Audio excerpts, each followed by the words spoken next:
Welcome. So glad you're here today. You can go ahead and be seated. Want to welcome those of you that are joining with us online. We're so glad that you are. We have two services on Sunday. Of course, the first service is our weekly Bible prophecy update. And then second service, which will be at 11:15 a.m. Hawaii time, that'll be live stream. We're going verse by verse through the Word, currently in the book of James. And today we are going to look at why it's of paramount importance that we as Christians be merciful to one another. So that'll be at 11:15. For those of you online watching by way of YouTube or Facebook, we would encourage you to go directly to jdfarag.org for the uncensored and uninterrupted entirety of today's update. And with that, let's get right to it. I want to talk with you today about why it is that we as believers in and followers of Jesus should not fear what's coming. However, for those who are not believers in and followers of Jesus, you'll forgive me for the way that I say this, but you should be very afraid. And actually, that's a good thing. It's called the fear of the Lord. And the fear of what's coming can bring about that much needed fear of the Lord. The fear of the Lord, we're told in the Proverbs, is the beginning of wisdom. And to fear the Lord is to hate evil. And it's really the fear of the Lord that brings people to the Lord. Because if I could be so blunt, that's the only way you and I are getting out of this. That's the truth. The whole truth and nothing but the truth, so help me God. Jesus said, I am the way, the truth, and the life, and no man goes to the Father except through me. And so it is my hope and my prayer that today's update for the believer will be encouraging concerning fear, and for those who are not believers, that today's update would be that which brings you to the Lord in your fear of the Lord, and that it brings you to salvation. Really, fear can be a good thing if in the end it has this effect of bringing all of us closer to Jesus, saved or not. Those of us that know the Lord, walk with the Lord, love the Lord, serve the Lord. Sometimes a healthy dose of fear is what it takes to bring us back to the Lord, closer to the Lord. And this fear that I want to, actually I don't want to, that's not true. If I only stood up here and talked about what I wanted to talk about, I wouldn't talk about this. It's more of a I need to. But if you really think about it, it's this fear not so much of what's coming, but actually what seems to already be here. What do you mean? Well,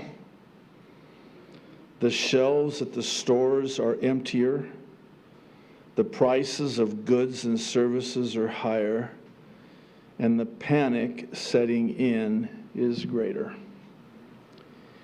The reason I sense that the Lord was leading me in this direction is because of the often asked question concerning the rapture of the church.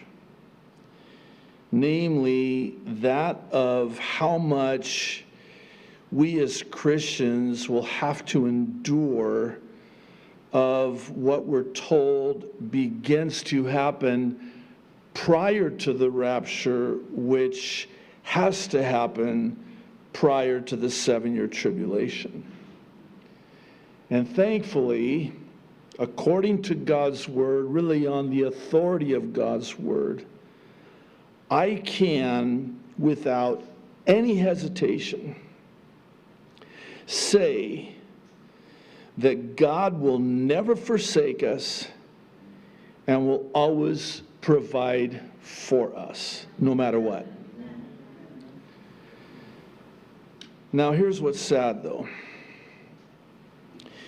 With the horrors of everything that's beginning to happen in the world today, many are given over to a spirit of fear and anxiety. And it's for this reason that knowing why we believe what we believe, specifically about the sound doctrine of the pre-tribulation rapture, is an absolute must.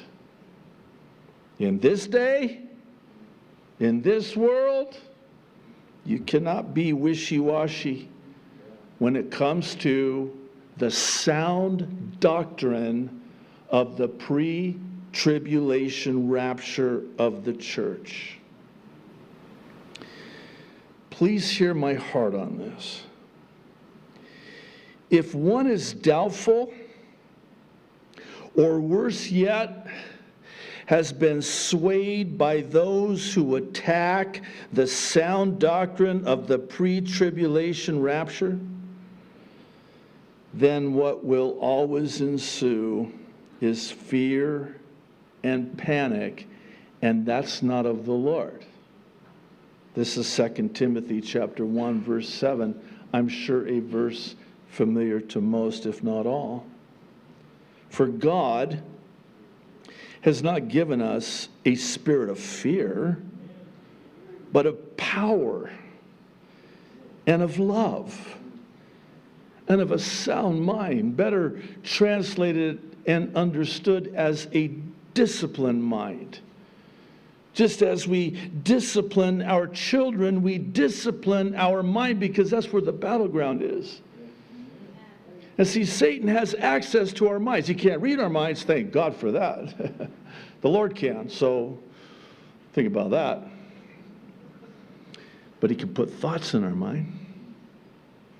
He can plant seeds of doubt. And if it's met with this supple soil, it'll begin to germinate and sprout, and it's not long before it bears bitter fruit. And he knows that. And we need to be disciplined in our mind, taking every thought captive into the obedience of Christ. Wait, stop! Not so fast. What was that now? Oh, wait a minute.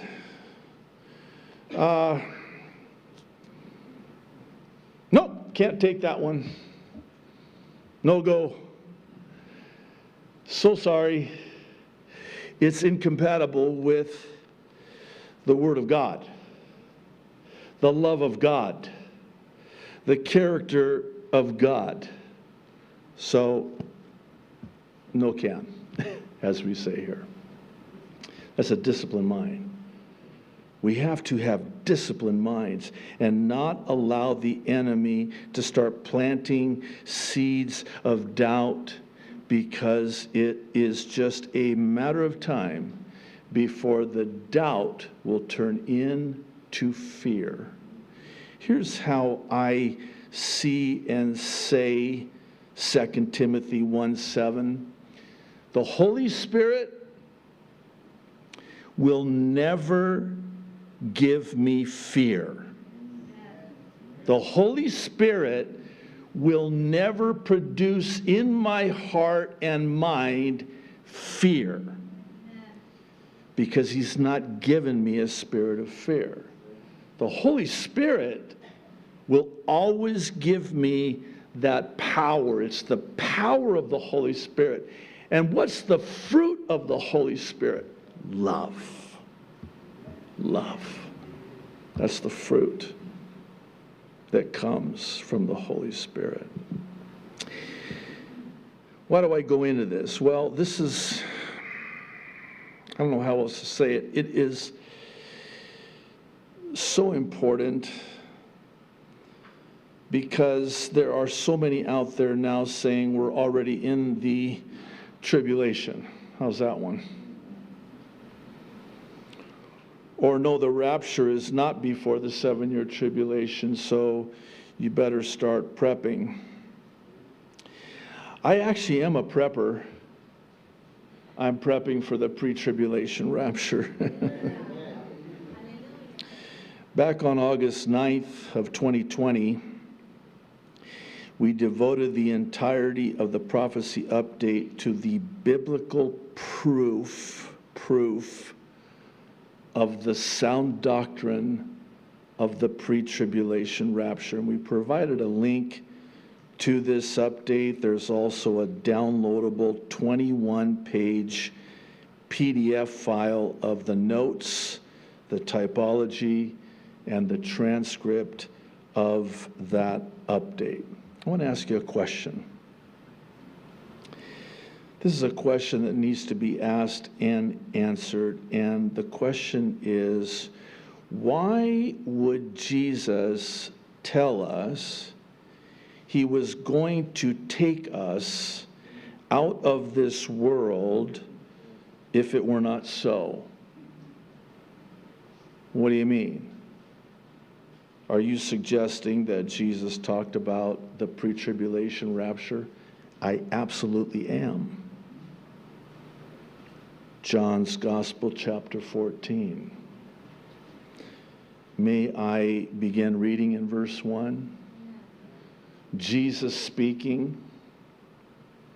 He says to his disciples, "Do not let your hearts be troubled." Why do you think he told them to not let their hearts be troubled? Because their hearts were troubled. I know that's deeply profound. And he wanted to assure them and encourage them because he knew that their hearts were troubled. Fear was beginning to set in. So he says, believe in God, believe also in me. And here's why. In my Father's house, there are many dwelling places. Some of your translations render it mansions. I like mansions. That sounds pretty good. And then he says this, if it were not so, would I have told you that I go to prepare a place for you? And if I go and prepare a place for you, I will come again and will take you to myself, so that where I am, there you may be also. Hallelujah. Okay. You know what he's saying here? He's saying, as the bridegroom to his bride, don't be afraid. Don't let your heart be troubled.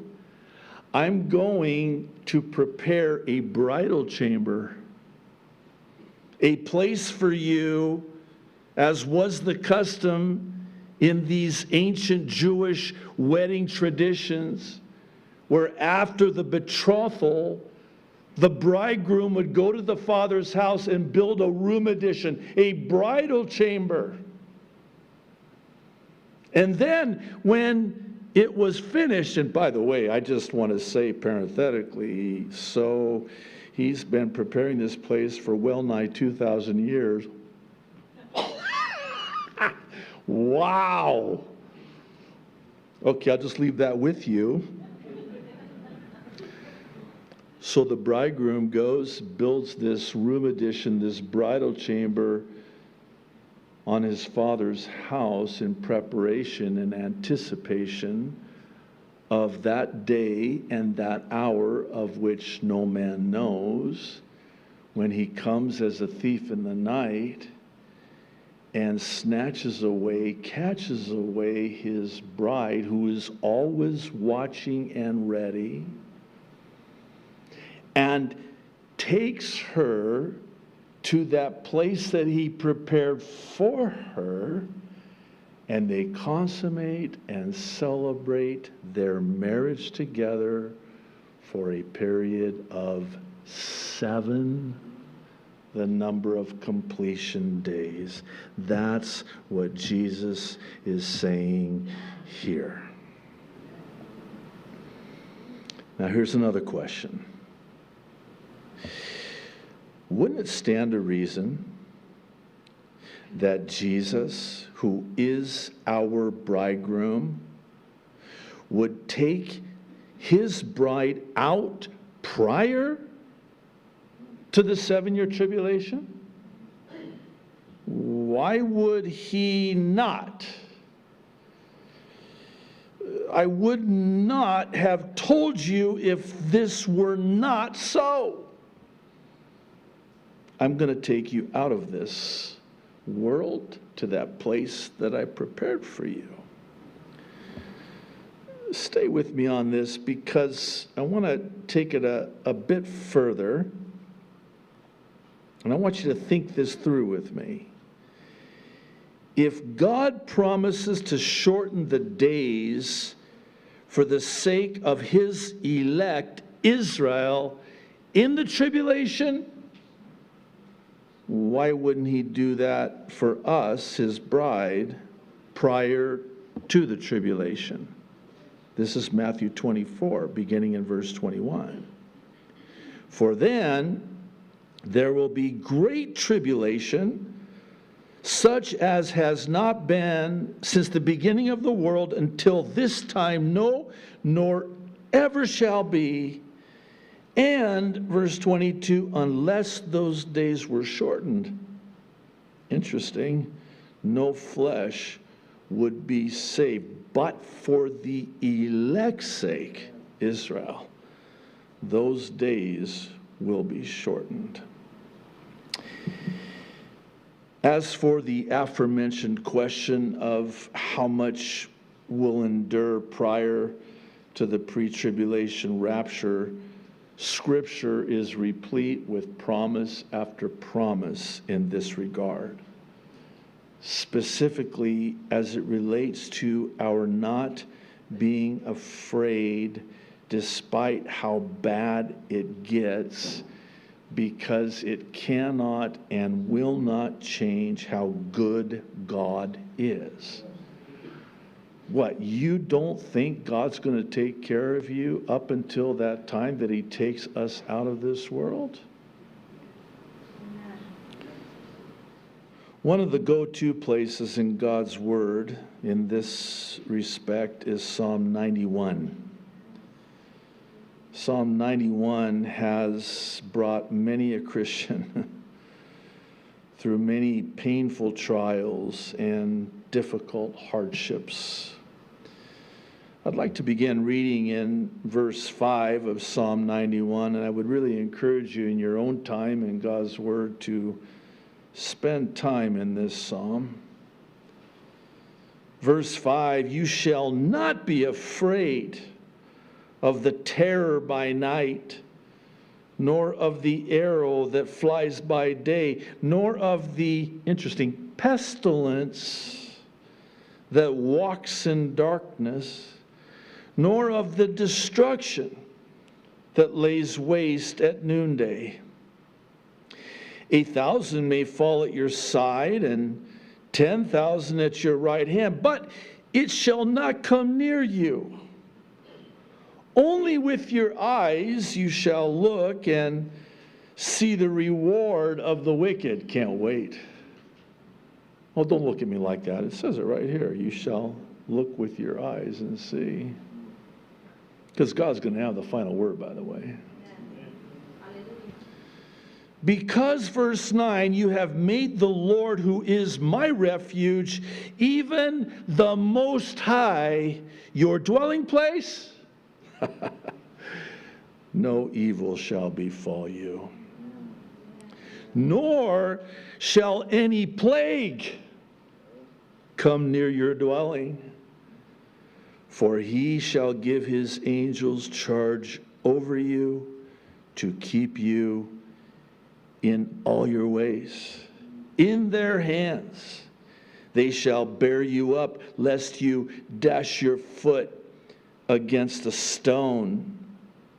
You, verse 13, shall tread upon the lion and the cobra? Wait, what? Hang on. Yes, cobra. The young lion and the serpent you shall trample underfoot. Translated, what are you afraid of now? Okay. We need to talk about the whole cobra thing, right? I think I'd be grossly remiss were I not to, at the very least, provide you with a follow-up on this cobra theory that we've talked about over the last couple of weeks. As I mentioned in those updates, it is incumbent upon you to do your own research on this, as I'm still vetting the credibility of this. I think we would all err greatly to throw the proverbial baby of truth out with the bathwater of deception, which is actually exactly what Satan wants. That's his MO, modus operandi. I suppose you could say that, in all fairness, the jury is still out as to the possibility that there's some truth to this, despite how it comes. And by that I mean who presents it, how one proposes it, and the way one packages it should propel us to God's word to validate it. That's what Jesus did. When Satan tempted him in the wilderness, by the way, Psalm 91, he twisted that dashing your foot against the stone, and he just he tried this with Jesus because it worked with Eve in the garden, he packages and wraps just enough truth around the lie so it's believable. So we buy the lie. And make no mistake about it, Satan knows Scripture better than you and I ever will. So he takes the truth and he says, okay, let's, emphasis added, let's just kind of tweak this just a little bit. And what was the Savior's response? Oh, the sword of the Spirit, the Word of God. It is written. It is, nice try. He didn't say that. Nice try. No, that's not what it says. No, it doesn't say that. It says this. This is why it is so important to know the Word of God. We talked about this on Thursday night. I'm not going to... that was a rough chapter, Jeremiah 5. By the way, this Thursday, I'm reluctant to say this. It doesn't get any better, so I sure hope you'll come. But I mean, it's just, Jeremiah is just cannot wrap his mind around how it is that the prophets are prophesying falsely, the priests are corrupted, and the people love to have it so. And here's Jeremiah going, God, they're lying.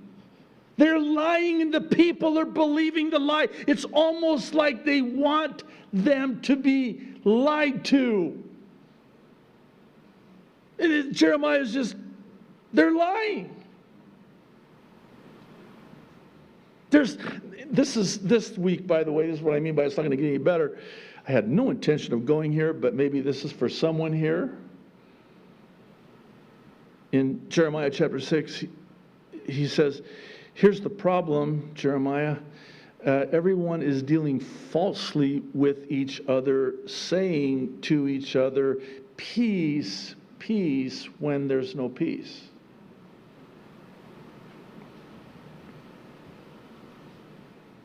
They're lying. These are false prophets, prophesying falsely, and the priests are no better. They in their power have been corrupted. I called it the 3 Ps, the prophets, the priests, and the people. And the people love to have it so. Don't tell us that. Only tell us what our ears are itching to hear. Yeah, but it's not the truth. I know, but I don't want to hear the truth. And Satan knows that, by the way, right? So, okay, let's take the truth and let's just kind of tweak it a little bit, and we'll just put some new wrapping paper on it, and here you go. Oh, okay. Did you know that, and this is a tough one for me because this has been so abused and misused and misquoted, but there's been seemingly a resurgence of interest in Ephesians chapter 6 as it relates to the armor of God. Paul, writing to the Corinthians, said our weaponry is not carnal, it's spiritual. This is spiritual armor.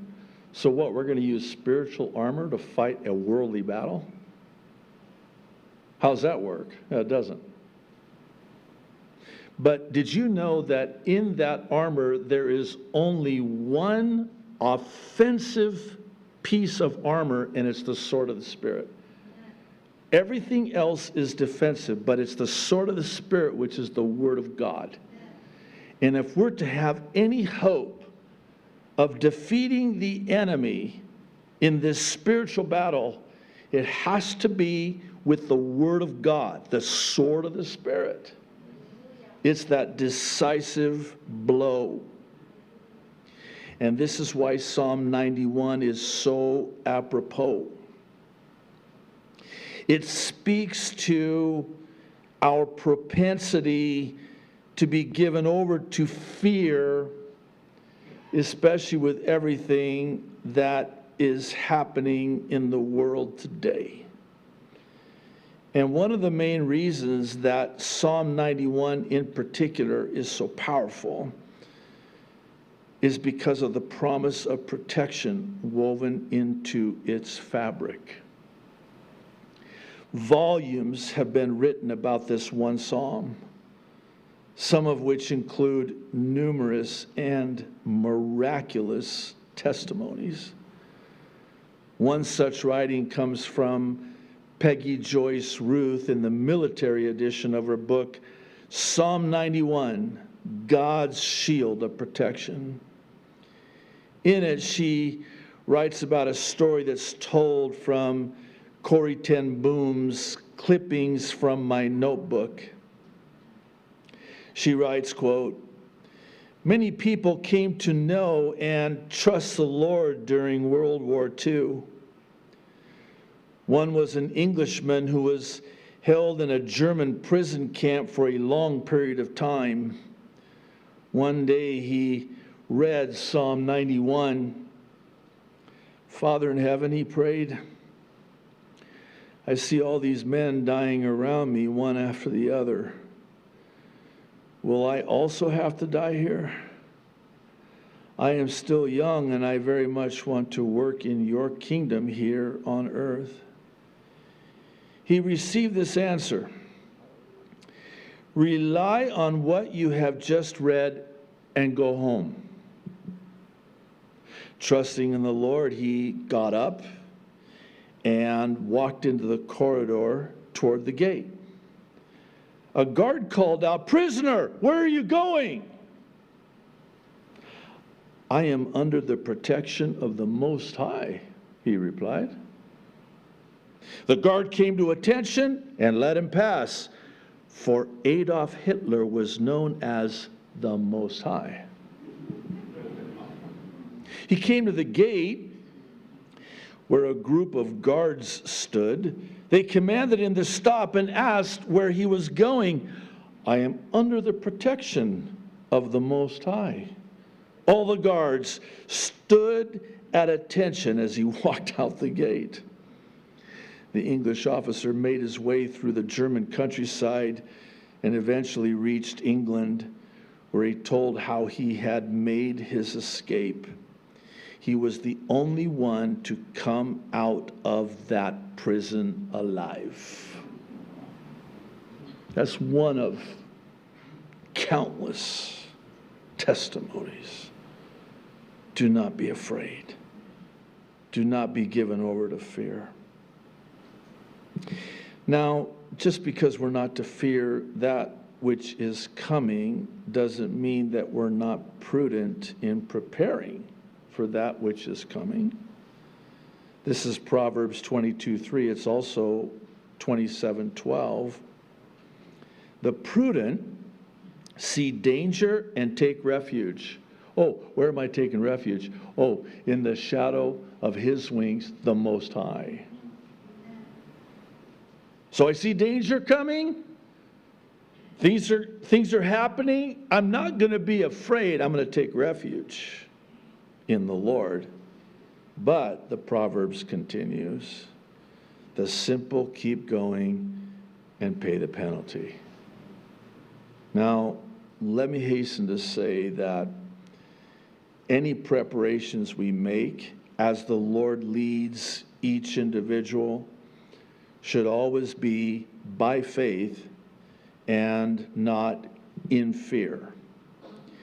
And this brings me to what I need to warn you about concerning what's coming. So we're prepared by faith, and as such, not given over to fear. And in order to do that, we'll go ahead and end the live stream on YouTube and Facebook at this time.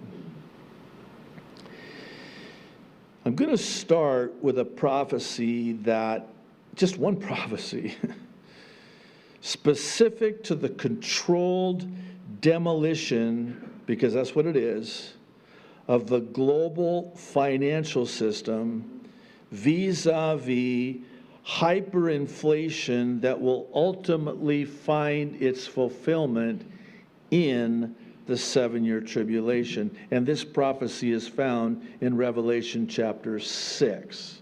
And by the way, Revelation chapters 6 through 19 are all about the 7-year tribulation.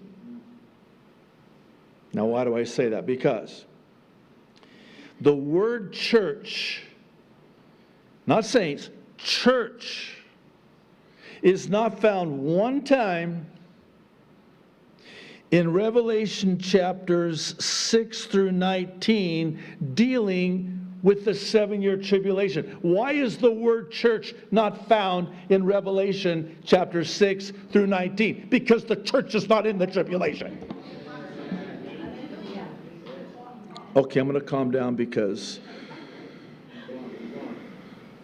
I'm sorry, Lord. Oh, by the way, 19 times the word church is found in chapters 1 through 3.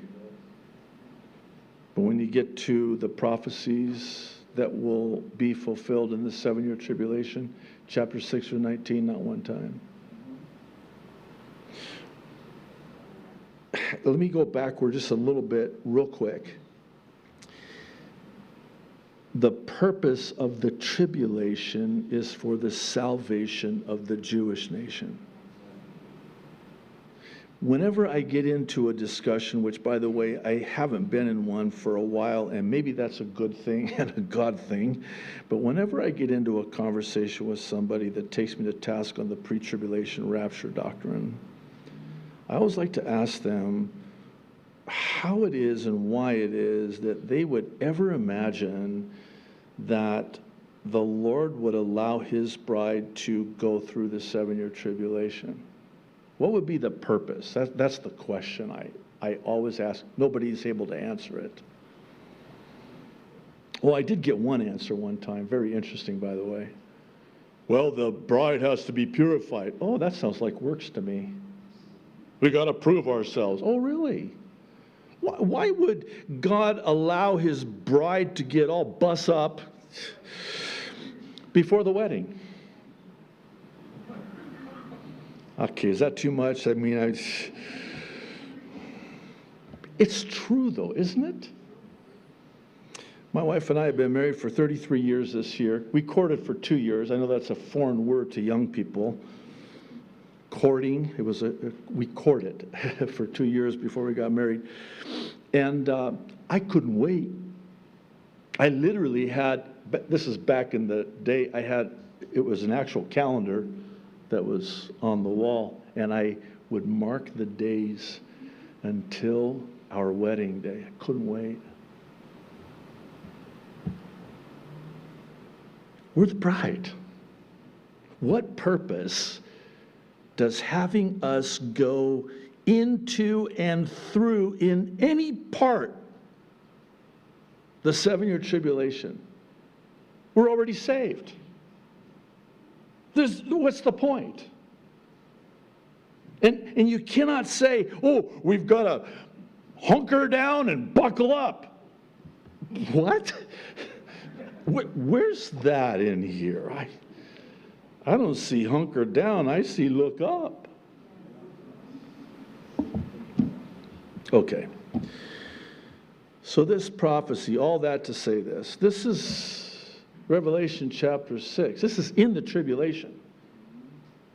Now, what I want to really draw your attention to is that we're already now, prior to the tribulation, seeing prophecies that will be fulfilled in the tribulation already starting.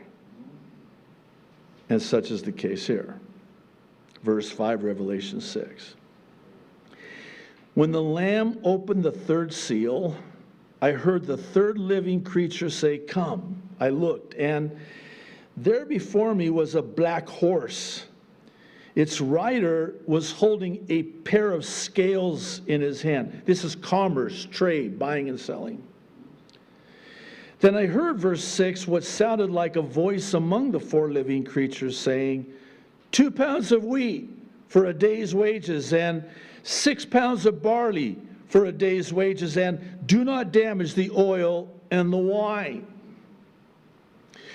When the Lamb opened the 4th seal, verse 7, I heard the voice of the 4th living creature say, "Come." I looked, and there before me was a pale horse. Its rider was named Death, and Hades was following close behind him. They were given power, listen to this, over 1/4 of the earth to kill by sword, famine, and plague, and by the wild beasts of the earth. 25% of the population. Let's just say for purpose of discussion, it's 8 billion. If my numbers are correct, and I think they are, that's 2 billion people when this prophecy is fulfilled. They're going to be killed. How are they going to be killed? Well, we're told very specifically. By the sword, that's war. By famine, no food. By plague, and by wild beasts of the earth. Let's focus in on this famine thing. For those who are interested, we did a deep dive into this in our update back on December 6th of 2020, titled The Great Setup. And again, we have the link to that on the website. In it, we looked at a 12-step outline of sorts that I had permission to share from someone who has tremendous discernment and insight into this. And this is 2020. Well, back in February, he emailed me again, and I want you to listen to what he had to say. I wanted to give you a little update on something that I'm keeping my eye on from a monetary perspective. I have evaluated that the response to COVID-19 was not related to a health crisis, but used to manage a monetary crisis. I postulated that the lockdowns were really intended to slow the velocity of money. Let me explain that real quick. Velocity is the speed with which money circulates throughout the economy. And by the way, it just plummeted again. That's how fast the money circulates through the economy. You have to have the velocity of money. So they deliberately, intentionally slowed the velocity of money in order to allow central banks and governments to print and inject tens of trillions of dollars of currency into the system, preventing an early collapse. The lockdown slowed the velocity of money and inflationary spike, hang on to that would have occurred if economies were running wide open. He goes on to say this: if we see a rapid reversal of the lockdown policy globally, then this may be the signal that the inflationary trap has been set, and it's time to open up the economy and let the velocity of money spike, leading to very high rates of inflation. Very high rates of inflation will trigger a crisis in the debt markets as bondholders sell bonds, because the real rate of return turns sharply negative, and it has. This sell-off will result in rapidly rising bond yields and interest rates, including corporate debt and mortgage rates.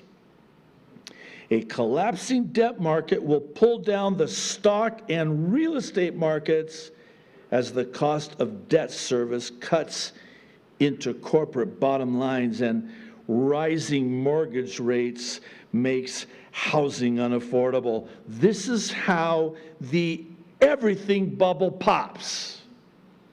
I believe the reversal of COVID restrictions and opening of the global economy will initially be viewed as a victory for the people against tyranny, but the victory will be hollow as and he says it again, everything bubble pops and fiat currencies are destroyed in a hyperinflationary collapse.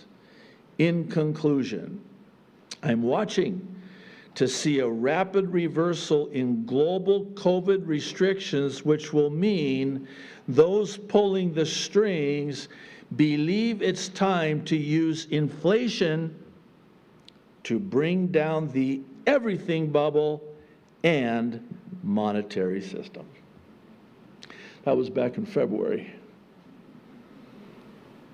And now it seems to be happening almost exactly as he said it would.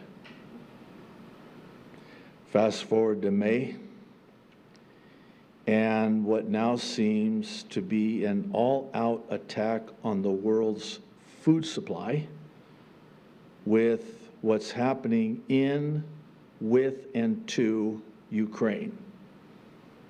And if this weren't bad enough, perhaps you've heard about this, there are chilling reports coming out documenting the fact that food processing plants are being destroyed. What follows are a few quotes from a YouTube video titled, "Something Strange Happening to U.S. Food Processing Plants." It's by Really Graceful. Here's a quote. "Within the span of the year, one of the world's largest ships jammed up the Suez Canal for nearly a week, one of the world's most important trading route.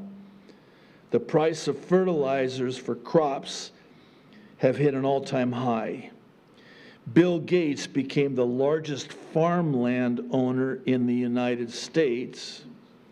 World leaders announced impending food shortages due to the war in Ukraine, with Russia making up more than 30% of the global wheat market and are considered the breadbasket of Europe. Followed by reports of the bird flu." Have you heard about this? Here in the United States last month, forcing farmers to kill millions of egg-laying poultry. All of these aforementioned incidents have driven up the price of items at your grocery store. But now, we'll look at the most recent series of strange events contributing to the price hike and potential shortage, wondering if it's all coincidence or something more. In the last 6 months, around 20 U.S. food processing facilities have burned to the ground. I ran a couple of searches to compare the number of plant fires year to year to see if this past year had an unusual amount or not. In 2019, in the United States, it appears there were 2 food plant fires, not counting the fertilizer fires and the Walmart distribution center fire. I have 18 incidents of food plants on fire in this video, and again, we've provided the link. That does seem like there's quite a spike. So, we've got all these factors at play to cause food shortages and increased prices. Are we witnessing total happenstance and coincidence, or is it intentional? Are they trying to take down our food supply? Are they trying to sabotage our supply chain? Well, to me, that's rhetorical. They absolutely are. August of 2020, you might remember, in my birthplace of Beirut, Lebanon, remember that huge explosion? Shrouded and clouded in mystery. It was a grain silo. That was the grain supply for Lebanon. Fast forward 2 years, 2022, nobody's talking about it. I happened to find one report on it, one report.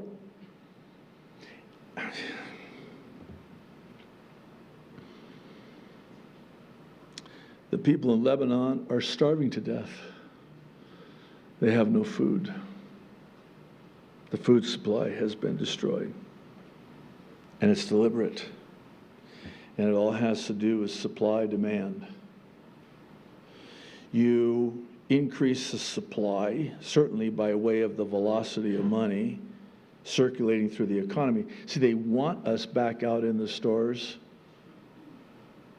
paying 2 and 3 times more than what we paid before. That's if we can find the items. Because, see, you deplete the supply, and by the way, in the United States of America, we have a 90-day supply. Aren't you glad you came to church today?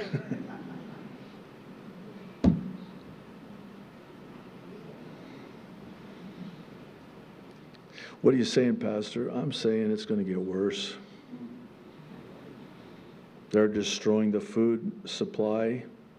They're depleting whatever supply is left by an increased demand vis-a-vis the opening up of the economy. It's all deliberate. It's a controlled demolition of the global economy. They're using this hyperinflation as the popping of what he calls the everything bubble. And that clock is ticking, and it's just a matter of time. And lo and behold, we have a prophecy in the Word of God that describes exactly that happening in the 7-year tribulation. And it's already starting to happen. In Luke's Gospel 21, verse 28, Jesus said, when you see these things, he was talking about the signs of the end of the age, and he lists them for the disciples. And then he makes this very stunning comment and says, when you see these things, keyword, begin to come to pass, hunker down and, no, look up. I'm sorry, that was the last time I'm going to use that one. Look up and lift up your heads, for your redemption draws nigh. I mean, I guess I could have said what I just said, which everything I've said up to this point was to say just that. That if anything, this should just be, I mean, don't be afraid. This is actually good. I know this might sound weird, but it's kind of like, bring it on. Because that means I'm going home. I want to go home. I don't want to be here anymore. I know there are people that need to get saved, but I want to go home. This is not my final destination. This world is not my home. I'm just passing through. So here's the bottom line. We're already seeing what we're told will happen in the tribulation beginning to come to pass before the tribulation. So, is that not yet another indicator and reminder of just how close we are to the rapture? And should that not be an encouragement to us as believers in and followers of Jesus Christ? Amen. Can I just say, and I think this is the Holy Spirit, just real quick, and we'll bring it in for a close. I've been pondering this over the last couple of years, and I truly believe that God has been, he's so gentle, so long-suffering and patient with us, but he's been loosening our grip on this world and the things of this world, readying us and steadying us for his return for us. Because if the truth be made known and we're honest with ourselves, we all have this tendency to dig our roots down too deep in the temporal soil of this world. And here the Lord is like, hey, I'm coming. Do you see what's happening? Do you see how close? I want you to be ready. I want you to be ready. We talked about this last week. Get your spiritual affairs in order. There's not much time. Well, it can be encouraging, but it also serves as a warning. It's a warning to those who do not know Jesus. And as I began, I'll end. That's a healthy fear. That's a good thing, because it's the fear of the Lord that brings you to a saving knowledge of the Lord, a saving knowledge of Jesus Christ. Again, you'll forgive me for the way I say this, but for lack of a better way of saying it, I'd rather scare you into heaven than flatter you into hell. Well, Pastor, you're scaring me. Well, maybe that's a good thing. Maybe that's a good thing. Maybe you need to have the heavens scared into you and the H-E double toothpick scared out of you. That was a better way to say it, maybe. This is why we do these updates. And I have to speak the truth. It may not be popular. It may not be what we want to hear, but it's what we need to hear. It's coming, and it's really already here. And this is why we end with the gospel, the good news, which is what the word gospel means, good news. Your debt has been paid. You're free to go, and whom the Son has set free is free indeed. What debt? Well, that's where the ABCs of salvation come in. The A is for admit or acknowledge that you've sinned. And this is key because unless you acknowledge that you're a sinner, then why would you have any interest in the Savior? Romans 3:10 says, there is no one righteous, not even one. And Romans 3:23 tells us why. It's because all have sinned and fall short of the glory of God. Romans 6:23 packages first the bad news with the good news. What's the bad news? Well, there's a penalty for the sin. We've all sinned, and it's the death penalty, for the wages of sin is death. But here's the good news. The gift of God is eternal life in Christ Jesus our Lord. That's the A. Here's the B. And actually, this is central, and it's so simple. It's really as simple as believe. Believe in your heart that Jesus Christ is Lord. Romans 10:9 and 10 says, if you believe in your heart that God raised Jesus from the dead, you will be saved. And the C, lastly, is for call upon the name of the Lord, or as Romans 10:9 and 10 also says, confess with your mouth. And this is what comes as an expression of the belief in your heart. It's the confessing with your mouth. Jesus is Lord. If you believe in your heart that God raised him from the dead, you will be saved. For it is with your heart that you believe and are justified, and it is with your mouth that you confess and are saved. And by the way, every knee is going to bow and every tongue is going to confess.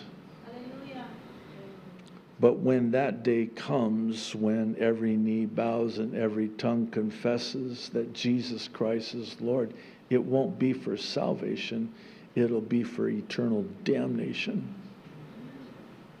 Romans 10:13 says, all who call upon the name of the Lord will be saved. I implore you, if you're here today or watching online, that's why you're watching online, by the way.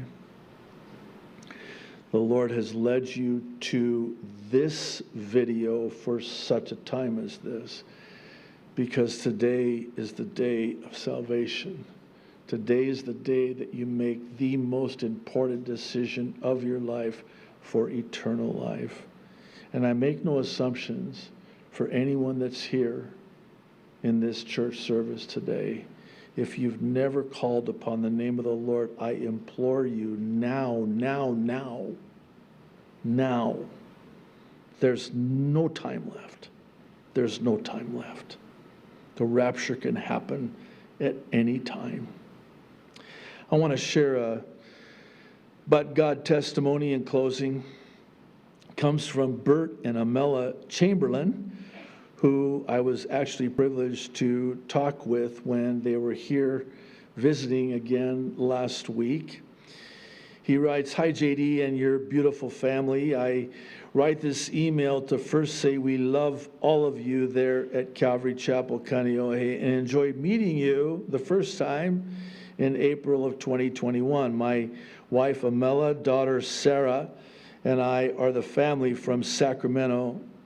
The main reason for this email is for but God. I work for IBM. Ooh. And they have a limited religious exemption, 3 to 6 months, depending on client-facing status. And my exemption was set to expire 31 March. I work with, get this, the AI, artificial intelligence application area, and one of my applications is the injection verification, used by multiple states and some countries as well. They, IBM, have removed the verification process. However, all who are not, quote, verified had their badges deactivated and cannot travel to meet at work nor with clients. I have been told today that while my manager is not aware of the RE being revoked, I think my manager believes it will be based upon the need to face customers. This is ironic, as most of my customers do not require the needle, and accommodations can be made. The only point is they have to give us 30 days notice to be placed on leave without pay, so IBM need not pay unemployment benefits, but was gracious enough to let us be paid for our benefits completely. I refuse to get it no matter what, but God has given me and others the no fear sign. I like that. The no fear sign. And I know He will provide no matter the outcome here at IBM.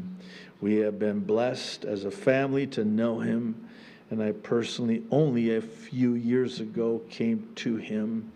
I ask if you are planning to use this in your prophecy update, to do so after the 2nd of March. So we're good. And I can give an update, which He did last week, and I mean, wow, just but God. Capono, come on up. Why don't you stand up? Yeah.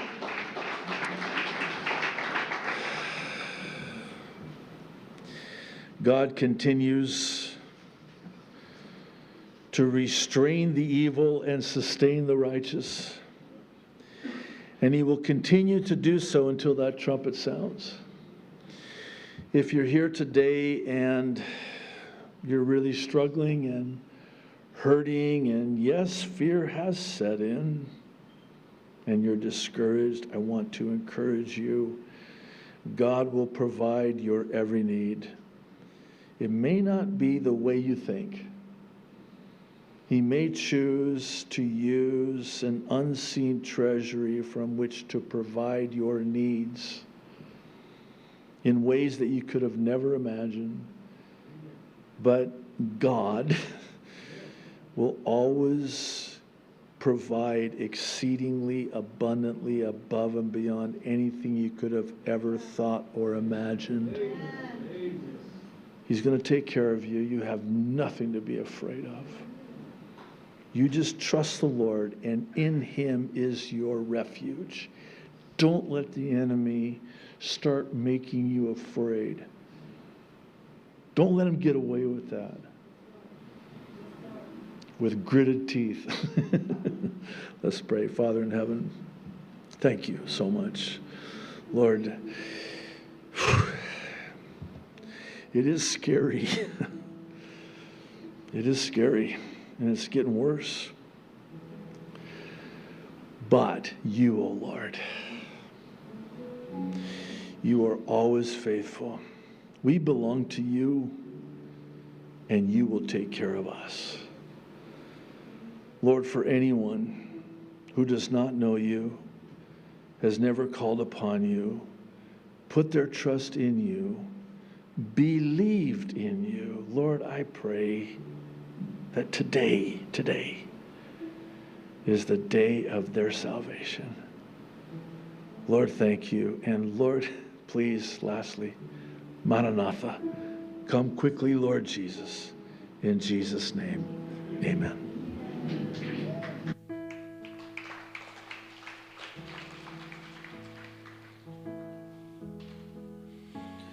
And I choose to praise, to glorify the name of all names. And nothing can stand against. I choose to praise, to glorify the name of all names. That nothing can stand against. Oh yes, I will lift you high in the lowest valley. Yes, I will bless your name. Oh yes, I will sing for joy when my heart is heavy for all my days. Oh yes, I will, and I choose to praise, to glorify the name of all names. That nothing can stand against. I choose to praise, to glorify the name of all names. That nothing can stand against. Oh yes, I will lift you high in the lowest valley. Yes, I will bless your name. Oh yes, I will sing for joy when my heart is heavy for all my days. Oh yes, I will for all my days. Oh yes, I will for all my days. Oh yes, I will. God bless you.